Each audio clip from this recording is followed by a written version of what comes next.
అందరికీ ప్రైజ్ లేడండి. ఈరోజు దేవుడు మనకిస్తున్న వాగ్దానము కీర్తనలు 84వ అధ్యాయం 6వ వచనం.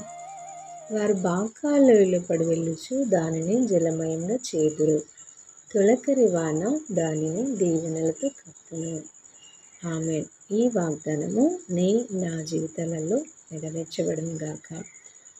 సో ఈరోజు దేవుడు మనతో మాట్లాడుతున్నాడు. మరి బాకాలులో పడి వెళ్ళొచ్చు దానిని జలమయంగా చేయదు.